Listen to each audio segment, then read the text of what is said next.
Hello, everyone, and welcome back to the Breakthrough Blueprint, where we talk to entrepreneurs about how they became successful today. And I have with me my awesome friend Cyrus, and I'll hand it over to him to introduce himself. Yeah, what's going on? So really excited to be here. Thank you for having me on, Mel. So I'm Cyrus. I'm the founder of Tech is the New Black. Initially, what a lot of people know about my story is that I went from being a Lyft driver to scaling to over $500,000 in the tech industry, all within less than 1 year. I did that by doing a tech boot camp. And I'm someone who's helped thousands of people get in the tech industry across various careers. I started off within tech sales. Then I moved over to what's called RPA or robotic processing automation. And currently I am an AI engineer as well as an AI founder. And so right now I'm mainly focusing on helping people get AI careers and businesses, as well as helping people make passive income with AI automation. Oh, I love that. That's awesome that you've had this incredible journey and you've consistently, iterated. Is that because you saw better opportunities at every step of your career? Yeah, definitely. No, that's a great question. Yeah, simply put, when I first got in the industry, I did research as to what were the best careers because, as you can imagine, being a Lyft driver, I really kind of hit a brick wall because I was popular on social media, which of course there's a perception that if you're popular that you're successful, and Hmm. so people treated me as if I was successful, and I knew secretly that I was extremely broke, and so Hmm. that frustration of people constantly telling me, "Cyrus, you're smart. Cyrus, you're popular," and I was like, but I'm broke. And so that frustration, I decided to put that into just a more bankable career. 'Cause y'all know a lot of people today tend to, including myself at the time, I tend to kind of go with the flow and go with the wind. And I was like, okay, well, I want to do this and I want to do that. And I wasn't at the time the kind of person that just really sat down and practically looked at what is solid career that pays a good income. The worst case scenario, if I end up just being an average, I'm still going to be successful. And so, of course, different careers in the tech industry came up, and I ended up choosing tech sales because that looked really bankable, and because of that, chose to do a tech boot camp. And now, of course, that same methodology is what I Hmm. continue practicing. Where after I got in the tech industry, after I started doing tech sales, I was like, okay, well, where are there other opportunities? So of course, in tech sales is great, it's wonderful, but at the same time, it's a lot harder to do something called overemployment or job stacking when you're in tech sales. And to be clear, I'm talking about ethical job stack. I know usually people talk about job stacking, they talk about the unethical kind.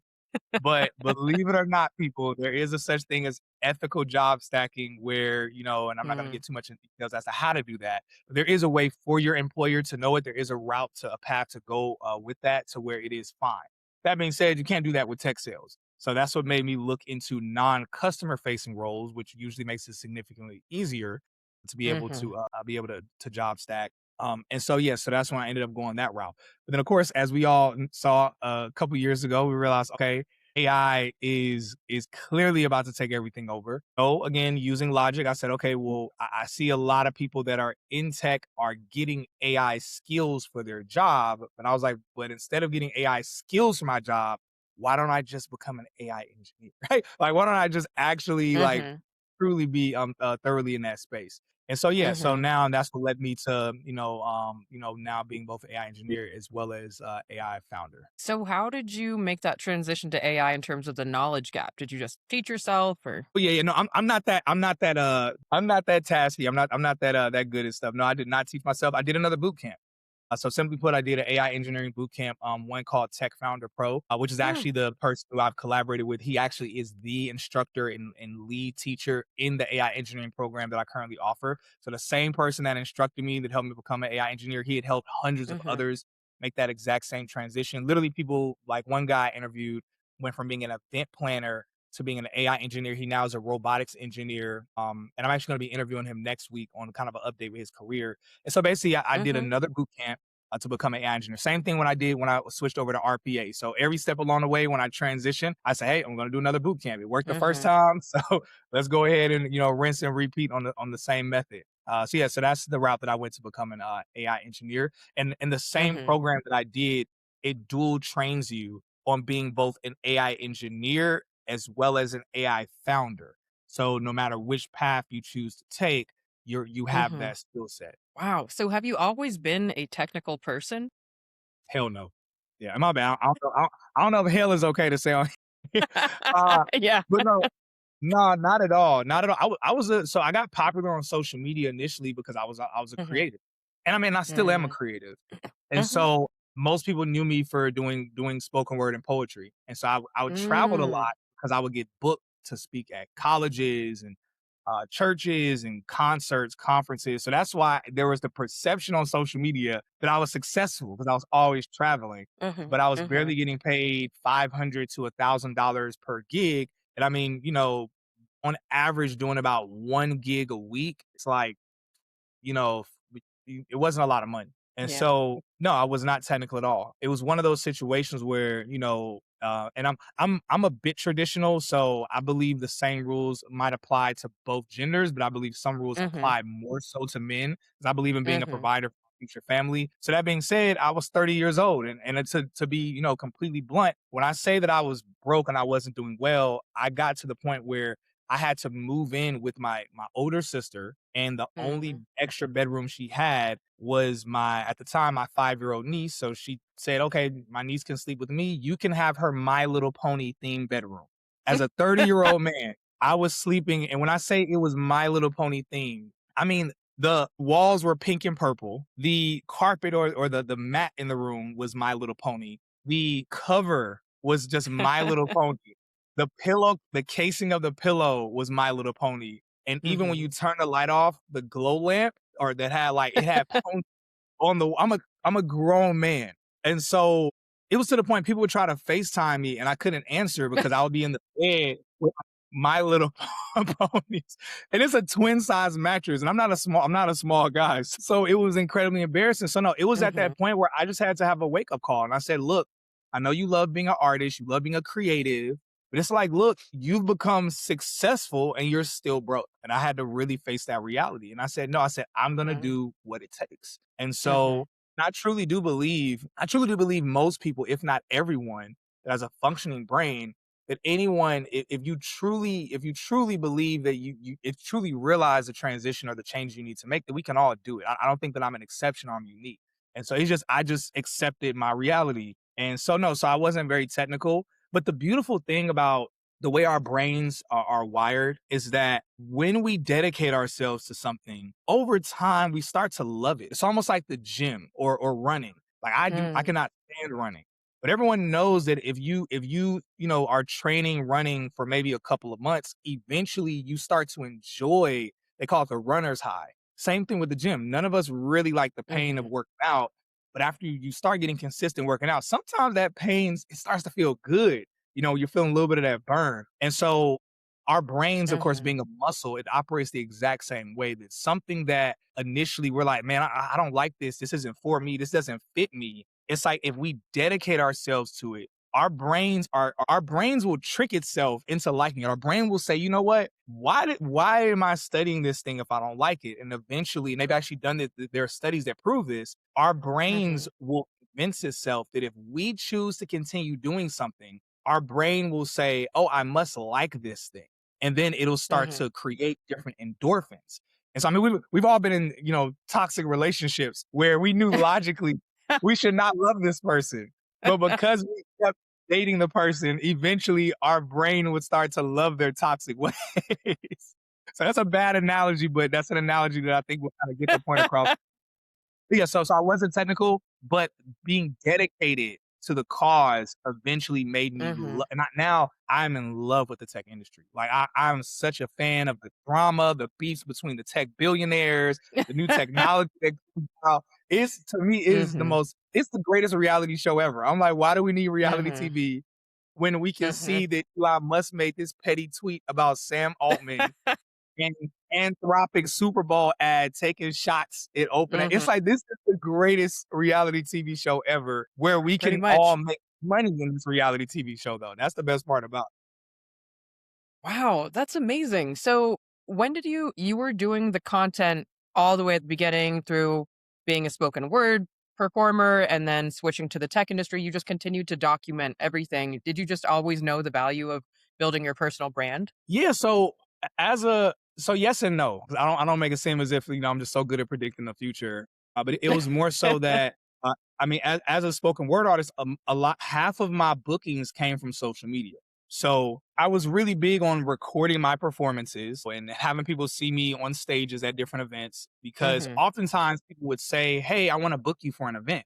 And then they Mhm. wouldn't like follow up. But what I realized is that if they saw me performing at other events, it would create a little bit of um Mhm. I'm not gonna say jealousy, but kind of, it would kind of be like, oh yeah, we need to go ahead and contact him for our events. So I started documenting for that reason, really to get booked more often. And Mhm. so, and simply put, I just kind of kept up with that. I don't know if it was the dopamine of engagement on social media or what it was, but I Mhm. just continued doing that. I actually didn't realize that I was gonna create a tech career brand. I didn't think it was gonna be a thing. Because at the Mm. time it wasn't really a thing of people having these tech career brands back when I started doing it. And so simply put, I Mhm. just really wanted to motivate. I thought I was gonna end up just motivating a couple people. It was kind of one of those situations where I was like, I was like, man, I'm not broke anymore. And it feels really good to not be broke. If Yeah. y'all didn't know, for anyone who doesn't know, when you're not Mhm. broke, it feels very good. And so it was for the first time in my life, I no longer had to think about bills. I said, man, I don't even that's Mm. like for someone who has not experienced that, Yeah. it's the craziest feeling to be like, whoa, Yeah. I could just put everything on auto pay and I'm not even worried. Like I'm not concerned. I don't Mhm. have to look at like, oh, the first is coming up next week. So maybe I can't go out to dinner tonight or maybe I can't take that trip. So having that feeling, the irony of it is that it felt amazing at first, but then I remember it like it was last week. I was at the gym early morning before starting work. And this in between my sets, this strange depression hit me out of nowhere. And the depression hit me because it was realized for the first time in my life, my purpose was no longer getting out of this mode of being broke. Because I Mm. guess I always had felt as if my goal was always to have enough money to where I wasn't broke. And once getting in the tech industry helped me achieve that, I realized I didn't know what else my purpose was at that point. I was like, well, okay, I'm no longer Mm. broke. So what do I do now? Like, and it was in that moment where, and I try to, so I'm a Christian. I don't ever try to push on anybody, but I also like to be very open about my faith. And it was in that moment in between sets where I felt God speak to me, and it was like, now your purpose is helping other people. And Wow. so it was incredibly weird to me because my brand was poetry and faith based content. That was it. Mm. So in my head, I said, this is going to be incredibly weird because I'm about to start talking about tech careers. Mhm. And when I posted about it, people loved it. It went crazy. And who would have thought people want to make money? So I just didn't think of it that way. Yeah. And so, yeah, when I started talking about it, people immediately took to it. And luckily, Mm. because I had so much equity built up, because for years and years and years Yeah. on social media, even though I had a large following, I was very intentional to avoid like, cause I could have, there were people that came to me with all type of opportunities saying, hey, we can Yeah. collaborate on this and make all of this money. And I would ask them the question, yeah, but is this going to help people? Or is this something that's going to kind of sort of scam people? And so I had people come to Mm. me for, back when Forex and the whole MLM thing was very popular. I had friends of Mhm. mine that I watched them go from being broke to watching them in Rolls Royces and Maybachs and traveling. And they were like, Cyrus, if you collaborate with us, Cyrus, you'll make so much money. But then as much as I wanted to be successful, I would ask them the question. I'd be like, man, but is what you're doing truly helping people? Mhm. I was like, because my conscience cannot handle being successful off of the backs of other people where I'm not truly helping them. So I'm incredibly grateful that I avoided all types of opportunities that would have made my brand look questionable. So that's why Mhm. and I share this, I hope that this helps everybody else. It is very possible to be ethical and care about people and do right by people and still be successful. Yes, it will take longer, but the beautiful thing I can say about it is that when it happens, it sticks because a Mhm. lot of those old colleagues of mine and old associates, they're struggling now because Mhm. now whenever they try to promote something, even if they're promoting something that's legitimate, people don't really trust them because they Yeah. saw them promote some shady things before. And so luckily, because and it was not easy. I definitely thought about it. I said, Mhm. man, maybe I should do it. It is not easy, and I come from, and I'm not a person to try to throw people under the bus, but I come from a family like both of my older brothers did 5 years in prison for doing a chain of Mhm. armed robberies. And so a lot of my Mm. family members unalived for crime and being a part of certain organizations and drugs. So I come from a Mm. background of do whatever it takes, even if it's harming other people, to make sure you're good. And so again, I Mhm. say by the grace of God, I thought about doing stuff like that plenty of times, but I'm so incredibly grateful that it just wasn't really in me to do that because Mhm. now I have so much trust and I had so much trust and I've been able to help so many people. Now, what I didn't realize is that there was money that I'd be able to make by helping people. I thought like, okay, I'm gonna just help Yeah. people and that's it. But of course, I found out very quickly, like, oh wow, there's affiliate opportunities. I could get commission for helping people get tech Mhm. careers. So then it turned into not just a service to help people, but it also turned into a business as well. And so, which I Mhm. stand on that. I don't think there's anything wrong with making money to help people. If you're legitimately helping people, if they're winning, it's totally Yeah. fine for you to be winning as well. There's nothing wrong with that. Wow, I love that. There's so many things that I want to respond to, but first of all, like I commend you because I get it. Like when you are starting to create content and have a brand and have a following, there's every opportunity in the world. Detox tea, random probiotics. People will just like offer you $200, $500, $1,000. But I'm just like, and that's one of the things that I've been thinking of too, because so far I haven't done any sponsored content because I didn't really start taking content seriously until about like 6 months ago. But I don't wanna dilute my brand. I don't want to make a post for $500 just for some quick money that people are just like, "Why did you post about that?" It doesn't Yeah. really follow with what you're doing because my brand is AI sales and entrepreneurship. Yes, I show my lifestyle, my travel, where I'm going, what I'm doing, and having fun. So anything that I do decide to promote has to fall in line somewhere with that. But you have to be that's why I'm just like in this space right now where you have to be really discerning and protect your brand. And instead of the quick short term money and the short term gain, think long term. And I love that you built that trust, that authenticity, and people were receptive because you were actually helping people. And that's something that I want to think about long term and strategically this year is who can I partner with? What products can I actually promote that I actually use, that I actually know work? So that's sort of where I am now. But I love that you've built a career off of being ethical and sticking with your values. And I love that. And I appreciate that. Yeah, same for you as well. Yeah, people don't realize how the opportunities that are it's interesting. I think people are quick to see when influencers or people with large followings are doing something questionable, they don't see the opportunities that we turn down. So Yeah, it's like it's quick exactly. for people to pinpoint all these influencers, they're doing all of this crazy stuff. But those of us that are avoiding those things, they don't know the temptation and they also don't they're not aware of the things that we're turning down and the things that we're avoiding to make sure that we're maintaining that integrity as well as that brand alignment. Because like you said, Yeah. it does look weird to people when they see you just promoting something random. And it's like, it's like sports betting right now. Everybody just random sports betting. It's like, what does this video have to do with sports betting? Mhm. Mhm. So no, so I love that you said that. That's true 100% across the board. I love that. Mhm.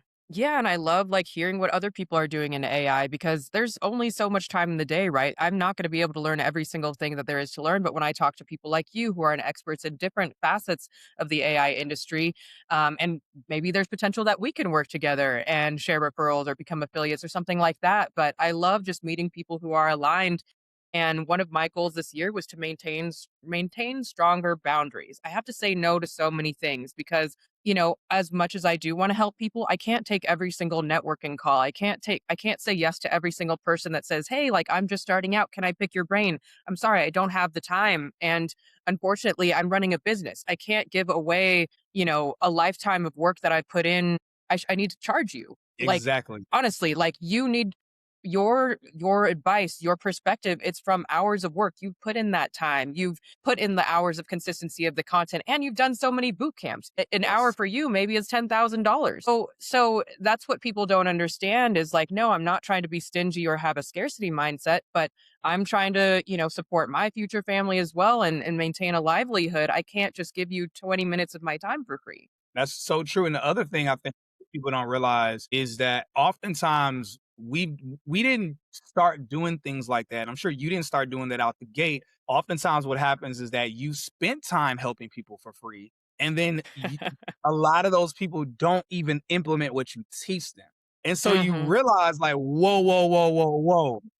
So you mean to tell me I could stop what I'm doing, take time out of my life, I could miss out on huge money making opportunities to Mhm. help people out of the kindness of my heart, and then they just end up wasting my time? Like, that conceptually, and I could say that truly, most people, and I've even gotten to the habit now, even people that have my phone number, where when they text Mhm. me, and it's so interesting. It's people that have known me for years, and like they'll see my content for years. They will see hundreds of testimonials of me interviewing people, whether it's people that have gotten in tech, or if I'm interviewing people that are making passive income with our AI tools. It's like they will Mhm. see they'll scroll past these interviews on social media, and then 1 or 2 years later, they'll text me saying, "Hey, what is this stuff that you're posting about?"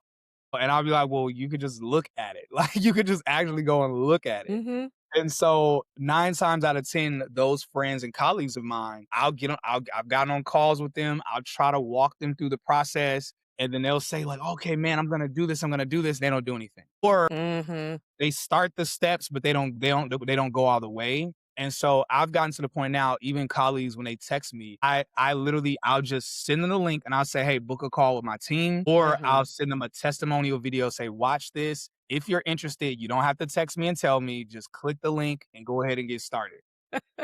Because again, I've realized that sometimes when you try to give people the game, whether we're talking for free or a Mhm. discount, anything like that, like, they don't take it serious. But also, I believe in the method, or I believe in the law of reaping and sowing, Mm. where oftentimes when people don't put in the work for something, and I'm talking like the actual work as well as the Yep. investment, when they don't do that, oftentimes they either don't appreciate the opportunity fully, and or they don't actually do the work.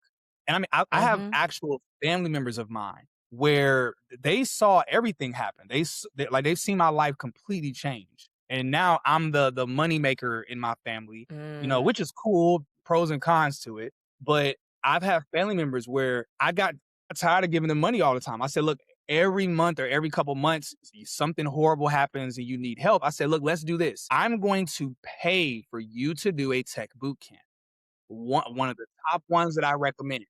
I said, "Not only am I gonna pay for you to do it, I'm gonna give you additional resources to guarantee you get a high paying career." And I would send them the money for it. And this actually happened. And this is when I decided to stop doing this. Because I did this with other friends of mine. Other friends of mine, I sent them the money. And then 9 times out of 10, either they would say, "Oh, I'm sorry, I used the money for something else," or they would say, "Oh, yeah, I started the program, but I decided to do." So I had a friend where he's literally said, "Yeah, I started the program, but I decided just to focus on starting an Airbnb business instead." Hey, totally fine that you chose to do that, but I still sent you the money. Like, what's going Mhm. on? So I've seen that happen so often with close friends, family. I mean, people I served in the Marine Corps with, 'cause I'm a Marine Corps veteran, people that I love and I care about, and people that I know love me. But I've just seen, like, you know what? You just can't help people for free, because Yes. they don't, when they have to make that conscious decision to say, "Okay, man, I'm going to pay for this. I'm going to invest in this." Now they actually have a real reason to follow through with the process. So Mhm. I've truly Mhm. learned that. And also, I've learned I also don't wanna take that pride away from people when they're successful, because when they're successful, they can truly say they did it, not Yeah. Cyrus gave me a handout, not, Mhm. Cyrus felt sad for me, but no, Cyrus saw that I needed help. He gave me advice, but he trusted that I could truly do it, and I, as an adult, was able to take of my own resources, invest in myself to make this happen. And so I just truly believe that that's really the best route to go with things through and through. Definitely 100. I couldn't agree with you more. People need skin in the game. People don't value things if it comes for free, right? They just don't. It's whatever part of human psychology is you have to earn it and have, like you said, that pride and have your own story from your own hero's journey. But as much as I'm sure, I've been in the same place as much as we want to help people, even if our intentions are good, like, I don't know, you can give away all the free game and most people won't do it, right? I'm sure of all the people that actually followed your advice and just signed up and put the 10,000 hours it took to become an expert or whatever, that was maybe 1% of all the people that saw your content, right? It was probably just a tiny fraction. Other people were like, "Oh, that sounds cool. Maybe I'll do it." But then they realize how hard it is because you know that saying it takes like 20 years to look like an overnight success? People might just think like, "Oh, he had it easy. He just woke up like this. His parents are rich," right? They just probably there are all those haters on the internet that will say stuff like that, but they don't realize all the sleepless nights, all of the work, all the times that things failed behind the scenes and you lost money or people abandoned you and betrayed you. There's so many things that every entrepreneur goes through that nobody sees and they just think it's easy. Yeah, 100%. 100%. That's incredibly true. And I mean, I've seen that time and time again where people don't oftentimes what people don't realize, and I use a lot of gym analogies, but again, it's like the gym, and I believe that you can use the gym analogies for everything.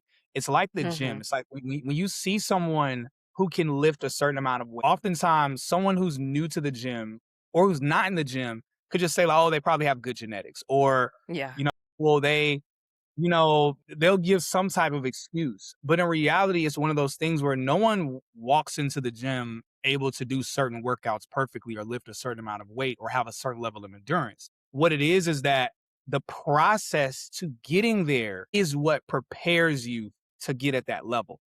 And so likewise, whenever I realize when people see an entrepreneur or they see someone who's high up in tech or who's doing something, and I used to think this too, people oftentimes think that, okay, well, that person is at that level because they're unique, they're special. And actually what helped me get in the tech industry, what solidified it for me was I was Lyft driving and I was picking up a lot of different people from the Indian community that were coming to Atlanta. I was living in Atlanta at the time, Mhm. and they were coming to Atlanta for different tech events and tech conferences. And so I was like, look, look, I don't want to seem racist, but I said, hey, I'm driving a guy, and I said, hey, look, guy, I don't want to seem racist. I'm sorry. I said, I have to ask you a question.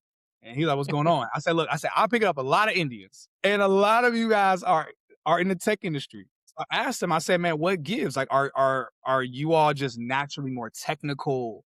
Mm. Does your brain function a certain way? Are you all better in the tech industry than most people? That guy bust out laughing. He was laughing hysterically. You know, and in like the coolest Indian accent, which I can't do, the coolest Indian accent, he said, "Hell no." He said he said most Indians I know, and he's Indian. He says most Indians I know are terrible when it comes to coding. He says when it comes to technology, but he said something to me that transformed my thinking. He said the Mm. reason why so many of us are in the tech industry is because we go after it. He said, you Americans, y'all have these opportunities, these careers, and y'all don't go after it just because you don't think you'll be good at it. Mm. He says, we don't care that we're not good at it. He says, we just do it. Like, we're like, I'm going to do it anyway. He's like, Yeah. and because so many of us go after it, it's created the perception because in today's time, most people, when we think of the Indian community, in particular, Indian community that are in America or other first world nations, we think of them as technologists. We think of them as engineers. We think of them as people in the tech space. But oftentimes people forget 15, 20 plus years ago, that was not the way people saw the Indian community. People saw the Indian community as just gas station owners and scammers. That was it. That was how the perception of the Indian community. So we've all gotten to witness, those of us that are 25 and up, we've gotten to witness the Indian community in America evolve their brand of how we see them. I'm using business terms, obviously we're talking business, but the brand of their community has evolved not because they've gotten smarter, not because they're more technically sound, but simply put, because they as a community, by and large, making a Mhm. generalization, but by and large, they as a community made a decision. They said, oh, there's money to be made in the tech industry. Mhm. A lot of these, Americans, born and raised in America, a lot of these Americans are not taking advantage of these opportunities. So we're going to go ahead and take advantage of those opportunities. Because of that, now, a lot of people don't know this. The number one earning community in America are the Indian community. They're the number one earners in America. And shouts out to them. Like, I believe it's dope when people take advantage of an opportunity and Mhm. they execute on it. And so yeah, so it's one of those things where, like you said, people make judgments of someone's success and Mhm. they think like, this must be easy for them. And it's like, no, that's not the case at all. That's not the case at all whatsoever. And so I truly believe that when we believe in ourselves, and it's not even about believing in yourself, it's just it's just becoming it's different things for different people. So I will say Mhm. this. Oftentimes we try to create a formula where it says like you just have to believe in yourself. Some people, sometimes you might not believe in yourself. Some people need to create evidence of them doing something to them believing in themselves. It's totally fine. For other people like myself, it was just really being desperate. Like I was at a point of Mm. desperation where I knew that I wasn't going to do crime. So I was Mhm, like, mhm. okay, well, I can't continue to be broke. I cannot continue to Yeah. have my life be like this. And so it was just being at a point of desperation. So I would really say that, for everybody, whoever you are, find out what that thing is, whether you need to just believe in yourself, or if you need to just look at your situation and be like, man, I really have to make a change, Mhm. especially with everything that's happening with AI, the clock is ticking. Like it's a quarter till midnight, and we don't have time anymore to kind of sit back and think and Yeah. ponder and say, okay, maybe in 3 months, maybe in 6 months. It's like I don't really think we don't really Yep. have any time to think. We need this is action taking time. Mhm. Love that. I love that mentality, the sense of urgency, and yeah, you're completely right, as a lot of people will want to continue to be people don't wanna change, they just water will flow where it's been flowing, right? They don't wanna step out. A lot of people, I'm sure, are broke, and that's what they've accepted. They've accepted living paycheck to paycheck because they don't actually wanna work that hard, and so that's just how their reality is, and that's how they're gonna stay there. But what another thing that I wanna talk about is, I believe you started an AI trading platform, or can you talk more about that? Yeah, that's been incredible, incredible. Yeah, so we have passive income we're able to provide for people when it comes to trading. And so it's complete done for you trading. And so myself and our business partner, we started this a little over a year ago now, and it's been incredible, incredible out the gate. And so simply put, the way that it works, we have our own software we built out. We have a team of AI engineers that are just doing a phenomenal job. All of them have a trading background, so we only Mhm, hired AI engineers that have heavy backgrounds when it comes to trading, so that way they could truly think through and conceptualize not just what we want to do, but the best way to go about doing it that benefits people and benefits traders. And so the way that it's set up, our software, it does a couple different things. Some of the things I feel comfortable sharing here is that it does data scraping online. So it does data scraping for X, it does data scraping when it comes to the news, when it comes to the market. And based on the data scraping and based on the way that we have our software trained and built out, it makes predictions when it comes to the trading market. Currently, our software operates for both options and forex trading, and so we're building it out for it also to do trading for crypto, for futures, and others. But those are coming down the pipeline over the next month or two. But right now, it does options and forex trading. And I'm just sharing that for people that know trading, because some people oftentimes ask, like, what does it trade? So it's both options mhm, and forex right now. So yeah, so simply put, it does day trading, and we're able to operate it on swing trading, but it makes the predictions. We have a team of actual, we call them our master traders, where they look at the trading decision that our software make, and if they agree to it, if everything checks out, they go ahead and hit the approval button, and then it does automatic trading across all of our accounts. That's including my account and all other members' accounts. So that way, we're able to truly make passive income. And we created this because as much as I've been helping people get in the tech industry, as much as I love helping people get in tech mhm. and get AI careers and businesses, at the end of the day, there still is a huge question mark of what's about to happen in the next few years. And so for Yeah. those that don't know, and I'm sure a lot of your audience is aware of this, but assuming that there are new people here who just followed you or just started tuning in, for those of you who are unaware, right Mhm, now there are different conversations of what's about to happen in the future, because one of the questions that the general populace is asking is, well, if AI takes most jobs, then how are we going to have money to even buy products from these companies? So people assume that because we don't know how we'll make money to buy products from these companies, we make the assumption, or the assumption is made, that it's not going to happen. And it's like that's not how billion and trillion dollar companies work. They don't mhm, operate off of we will need to find a way to make sure that people will be okay. They operate off of what's best for our investors and mhm, what's best for our bottom line.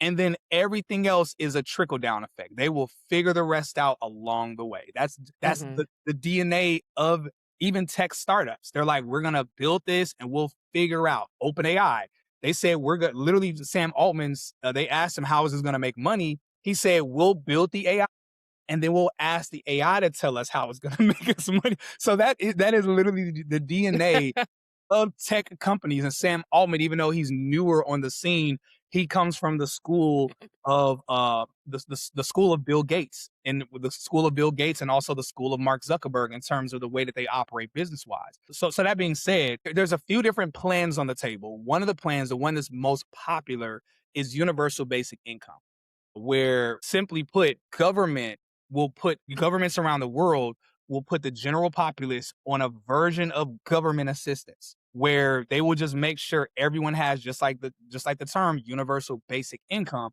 they'll make sure that everyone has a certain basic income level. I would tell you, as someone who grew up on government assistance as a kid, that is not a good way to live. That's not the utopia Mhm. that some people think that it is. And Yeah. so, as I'm sure we can all agree on, when the government is running things, it's not the best process. It's not the best process. Go to the DMV if you don't believe me. That is not a well functioning, well organized at all whatsoever. And so universal basic income is the most popular, and arguably it probably would be the easiest to implement. But then also we go over to the other side. Elon Musk has a theory, and his theory is polar opposite. His theory is universal high income is what he calls it. Mhm. He believes that between the Tesla bots and other robots and technology that's coming out, that all of the technology will become the new inventors. It will make Mhm. build things and create things, and that we will actually live in such a surplus economy or surplus world that Mhm. working, and this is verbatim what he said, that working will become optional. Where now we can truly just figure out what is the meaning of life, and we can live our life. And now, because everything is virtually free, technology does all the work, and we're just thriving and living life. So that's the other theory. And then there's others that are in between, where the other theories are along the lines of believing, and Sam Altman has a belief that everyone could get roughly 10 or 12% equity from each company. So all of these companies that are thriving, they will all have to get, and I said equity, not equity, excuse me, that people will get like a percentage. They'll be able to make Mhm. money from each of these companies individually. So there's a lot of Mhm. different theories as to how it's going to happen. Either way, I'm sure we can all unanimously come together and say, we don't like this. It feels dystopian. It Yeah. feels very dystopian. So the purpose of what we built with the AI, Mhm. looking at the future, because we all need to be constantly striving to look 10 plus years ahead. Not that we Yeah. know what's happening in 10 years. At this point, we don't know what's happening next week when it comes to the updates with AI. But we all should at least try to have some type of plan. And so looking at the future, I realized, okay, AI is eventually, more than likely, especially AI and robots, gonna take over pretty much everything. Pretty Mhm. much everything. And if it's not something that's gonna take over this year, in about 5 years, it's probably gonna be up out of here. And so I was like, okay, so most careers are gonna be gone. Most businesses, unless you're at like a certain level, if you haven't gotten your business to a certain level in the next 5 years, it's gonna be disrupted by AI, or one of these companies are gonna create some tool or some feature to where it kind of disrupts the need for your business or service. And I'm not saying all businesses, I'm just saying it's going to get a lot harder for businesses. Mhm. So I looked at that and I was like, okay, so what is one thing that will always be here that AI cannot eliminate? Mhm. The stock market.